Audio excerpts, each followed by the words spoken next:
for letting me have a talk this year as well. I was here last year. How many of you listened to me then? Okay, good. I'm answering for a particular reason. Because you see, there is one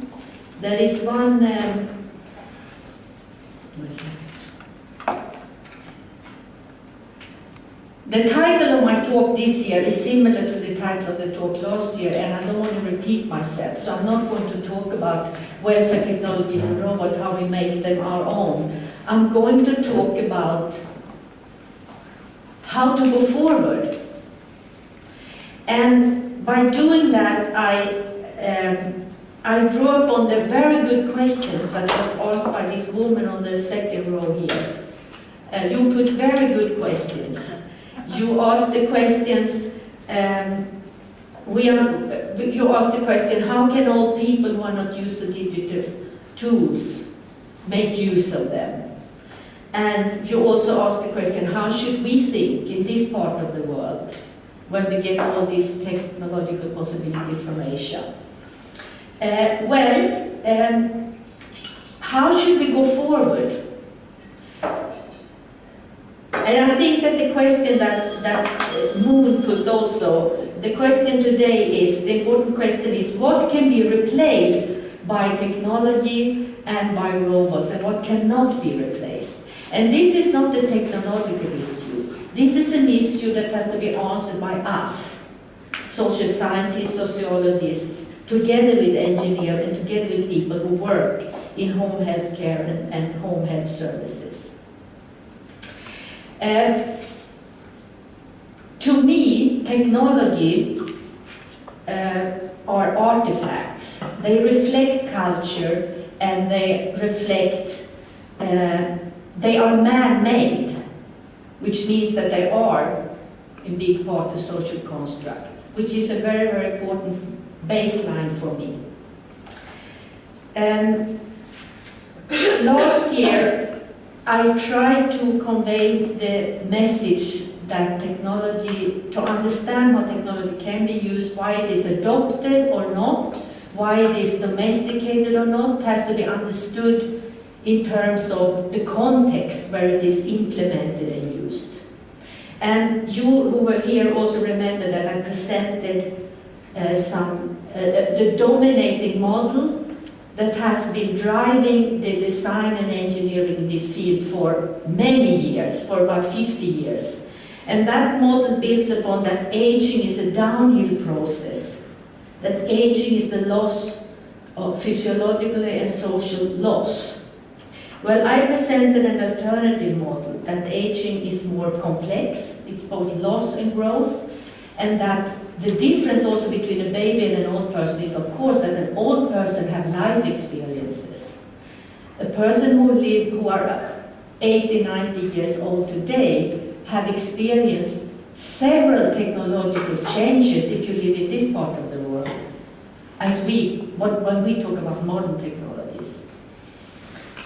So what we miss if we have the stereotypic view or the wrong view of aging when we are making technology is that we miss the innovative sides of it. We miss people's experiences, and this is what contributes to making it useful.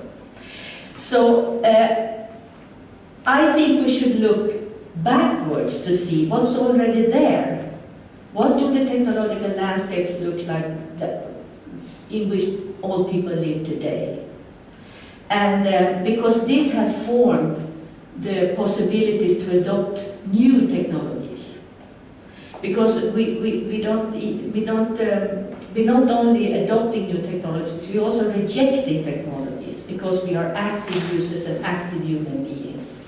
So I would like to give you a short introduction to what can we learn from history of technology in elderly care. And this is the start. It's going to be a book chapter. So unfortunately, I cannot provide you the pictures for the homepage. But the last year's talk is on the homepage still, as I understand.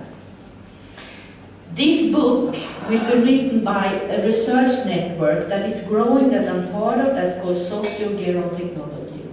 It is a worldwide network.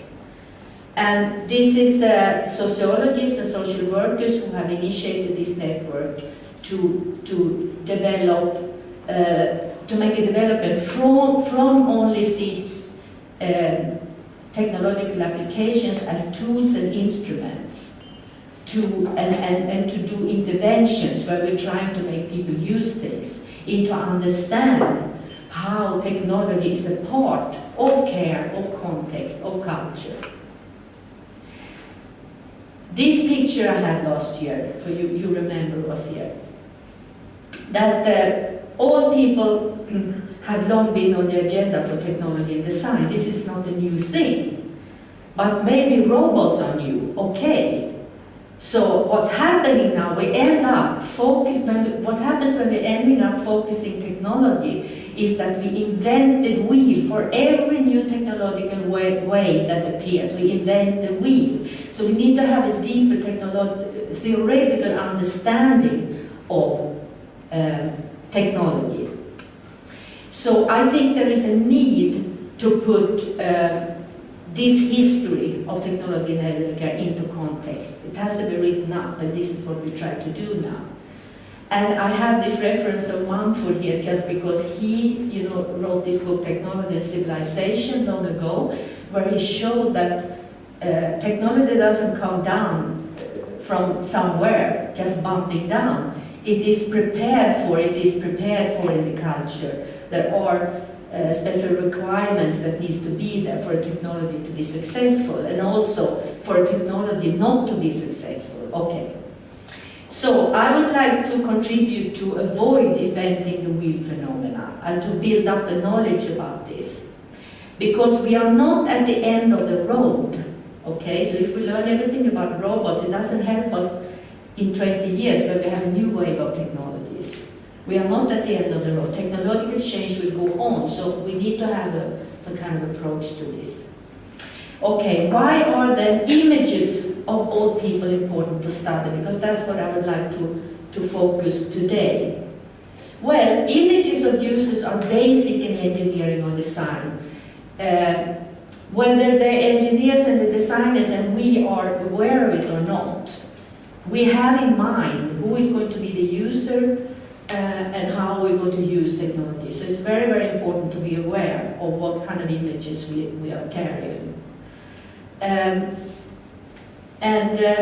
We also have now reports, publications showing that there is a very low uptake of technologies in elderly care, even though, for example, the European Commission have invested billions of money into this field.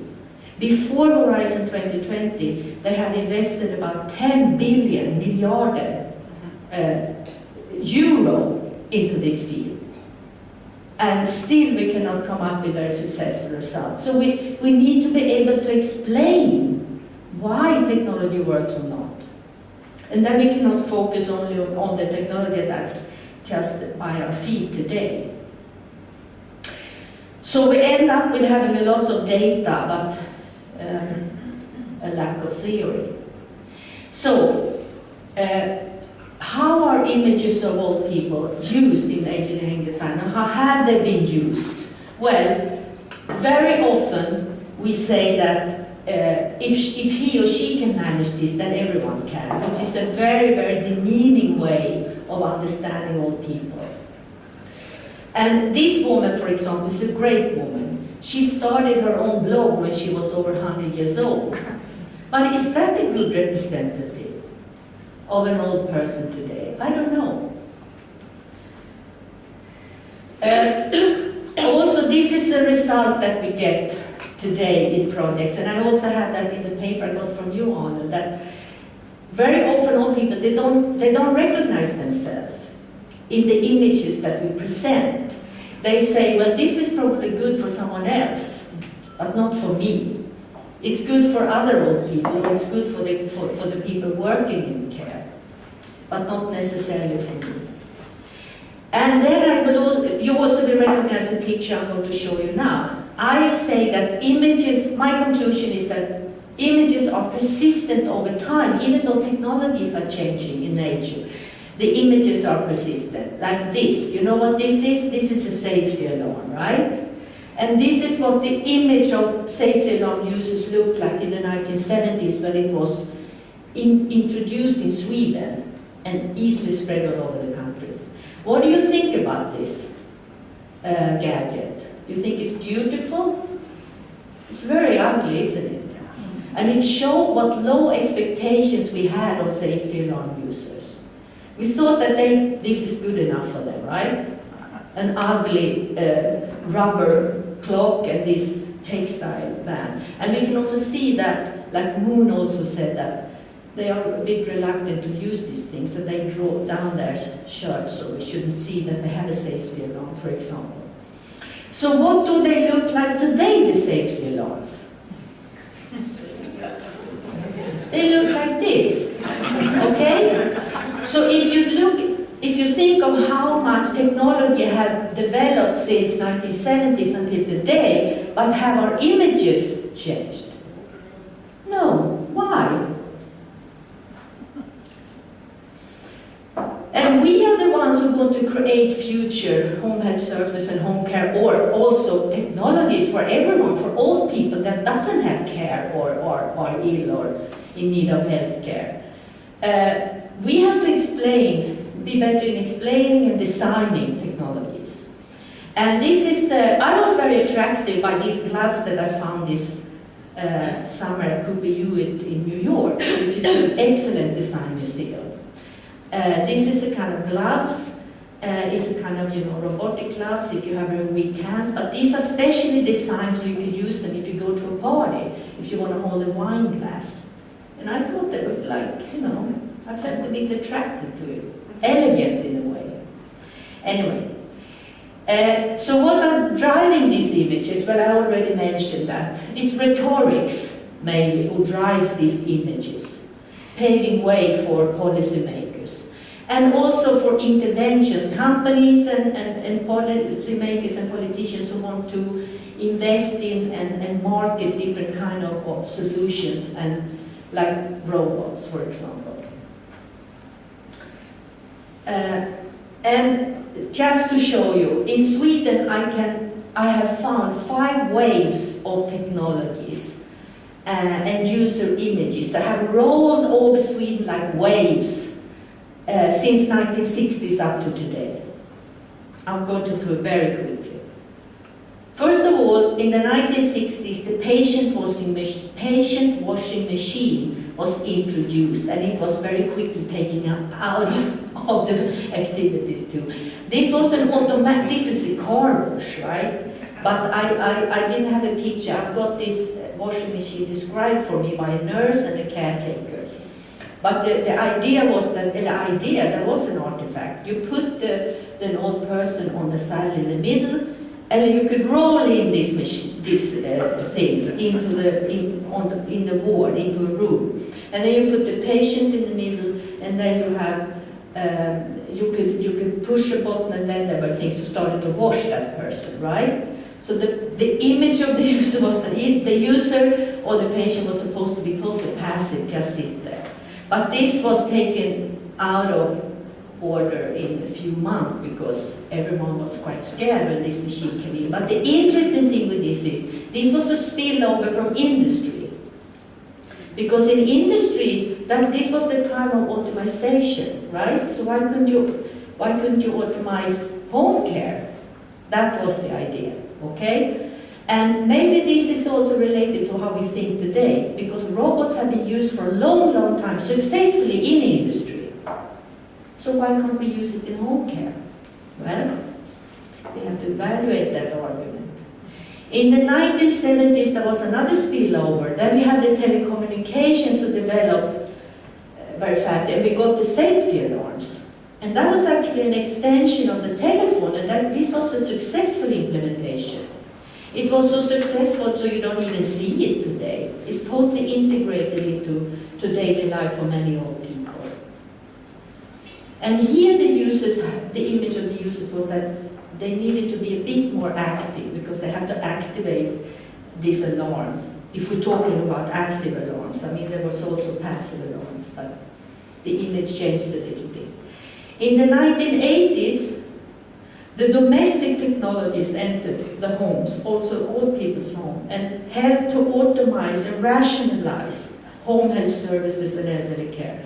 The microwave oven is a good example of that, where you could distribute food in boxes and still do it to old people because of this technology. And here the users has to be a little more active to heat up these boxes themselves. In the 1990s then, the computization or the IT started to roll over the country.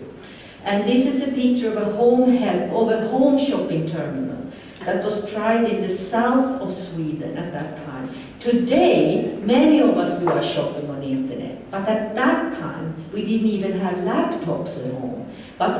This was tested in elderly care.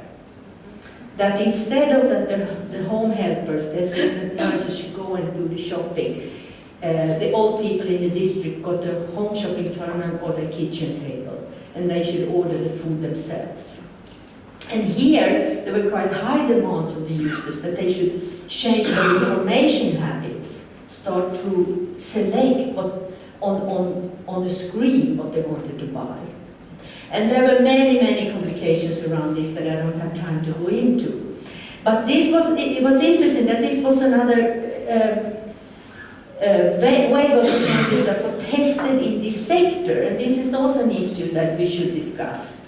Why should we test all these things in elderly care? Is it because they can't defend themselves? Or is it because we don't do anything? That we are passive? I don't know. What do you think? Then, today, we are in the middle of digitization. This is from the Giraffe Plus project that I was in. And we also have successful evidence-based robots that this is, I mean, one of the few that have been shown that have good effects on people who are worried and have a dementia diagnosis, the PARO.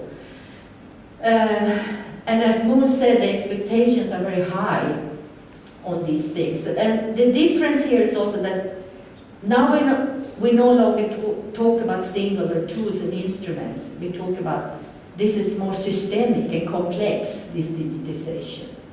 And in Scandinavia, you know, this welfare technology is coined to describe this, that we really still don't really know what it is. I mean, what's the definition of welfare technologies? And it's much talked about still, the robots, but less used. Here the users are supposed to be also very proactive in relation to the technologies. To sum up then, I think that history gives perspective. But because we have lack theory or lack activity from our side, much knowledge is lost. We can discuss why some technologies were successful and not others, but we need more theoretically based explanations to follow the development. And also the coming years, we need to be able to have an influence on the development. And sometimes I'm asking myself if we have some kind of aging and technology complex, like the military-industrial complex. You know about that? The military-industrial complex that's driving the world. Eisenhower coined this concept. There was a collaboration between politicians and industry, and it seems like aging and technology is still a very easy way to discuss future technological policies.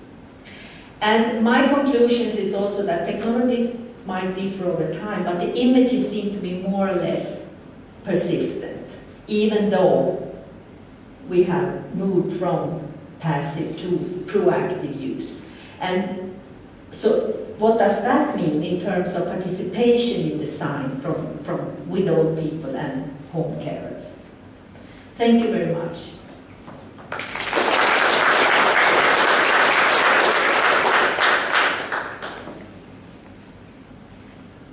Thank you. Is there time for a question? Yeah, we have time for a couple of questions. Okay. Please.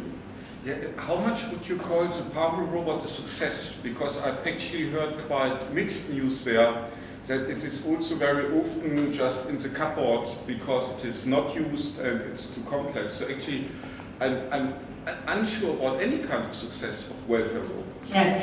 No, of course it is, it varies, but what I mean is that there are 4 or 5 articles published with evidence-based results showing that it has using PARA has an effect on people in certain situations that are worried in nursing homes, people with the dementia disease.